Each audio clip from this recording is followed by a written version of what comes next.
کله دوستان تاسو هم یو کار کوئ نو په مشورې سره یې کوئ، ځکه په مشوره کې خیر دی. زموږ پیغمبر هم وایي چې په مشوره کې خیر دی. الله تعالی په قرآن کریم کې فرمایلي چې کله تاسو یو کار کوئ د هغه نه مخکې مشوره کوئ. که څه ما د AI GPT په اړه ویډیو جوړه کړې وه نو زیاتو کسانو ډېر منفي کمنټونه هم کړي وو، خو د یو ورور کمنټ چې دی دوستانو زما ډېر زیات خوښ شو. نو دوستان ده پخپله دا ویلي دي چې ما غوښتل چې په AI کې پانګونه وکړم، خپل ملګرو ورته دعوت کړم. ما چې وغوښتل چې یاره په AI کې زه باید پانګونه وکړم، $10 مې تیار کړل، غوښتل مې چې په AI کې پانګونه وکړم. خو د هغې نه مخکې مې وویل چې باید د ځان سره یو مشوره وکړم چې آیا دغه AI باوري ده نه ده باوري. وایي چې راغلم ګوګل ته یوټیوب ته، په هغې کې مې سرچ وکړ، معلومات واخیستل. ما ویل چې راشه په یوټیوب کې هم په ګوګل کې زه باید معلومات واخلم چې AI GPT ویب سایټ څومره باوري ده چې زه باید په دې کې پانګه اچونه وکړم. نو بیا راغلم یوټیوب کې مې چې سرچ وکړ، ستا ویډیوګانې مو کتې، بل نورو کسانو ویډیوګانې مو کتې.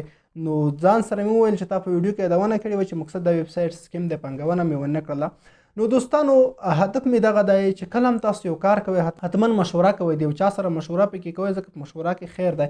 او دوستانو که چېرته انلاین کار کوئ، انلاین کار لپاره تاسو کولی شئ ګوګل کې سرچ وکړئ، یوټیوب کې سرچ وکړئ، یو موضوع په اړه معلومات واخلئ. ځکه هلته بیا ډېر کسان موجود دي، مختلف نظریات موجود دي، تاسو ته یو مثبته نظریه درکولی شي، حتما یې پیدا کولی شئ. په پښتو ژبه کې سرچ وکړئ، که پښتو کې نه وي په انګلیسي کې سرچ وکړئ. هر مشکل چې دوستانو ما ته راپیدا کېږي زه حتما په ګوګل کې او په یوټیوب کې ورپسې سرچ کوم، ویډیوګانې ګورم. دوستانو راځم اصلي موضوع ته. ما تاسو ته په تېره ویډیو کې هم ویلي وو چې زموږ دغه AI GPT چې سکیم شو دا به زموږ داسې نه اوله غلطي وي دوستانو او نه به هم اخره غلطي وي.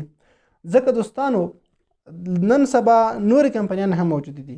اصلي هدف مې د دې ویډیو څخه دغه دی دوستانو چې یو څو عکسونه مې نن ولیدل په یو واتساپ ګروپ کې پورته شوي و، فیسبوک کې مې هم ولیدل چې یو بله کمپني د WDC AI GPT په نوم باندې دا مرغل د همدې ته هم خلک دا ځل کنفرانسونه کړي دي، مارکیټینګ ورته شروع دی.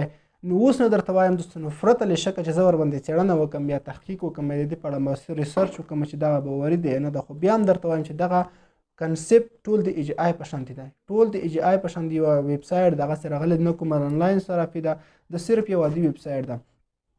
دوستانو بیا هم درته وایم چې دا هم د AI په شان یو سکیم ده. که تاسو هر څومره په دې کې پانګه اچونه وکړئ د باور په لحاظ ورته وګورئ، هېڅکله مه کوئ دوستانو.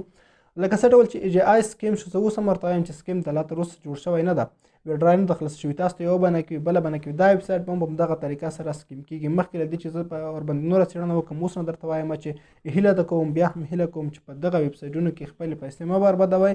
نو زیاتو ملګرو ما ته میسیجونه کړي وو چې دغه کمپني موږ ته وښیه، دغه کمپني باوري ده یا نه ده باوري، ځکه په دې اړه هم خلکو زیاتو پانګونې روانې کړي دي.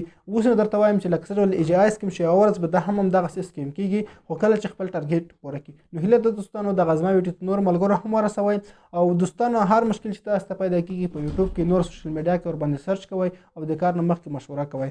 نو دوستانو دغه ویډیو مخکې له ملګرو سره شریک کړئ تر څو هغوی هم خبر شي. بیا هم درته د ویب سایټ سکیم کېږي حقیقي او باورین دی. ما چې خپله د ده وکتلو سرچ مې وکړ په دغه ویب سایټ باندې. مننه، ښه وختونه او ښې شېبې ولرئ.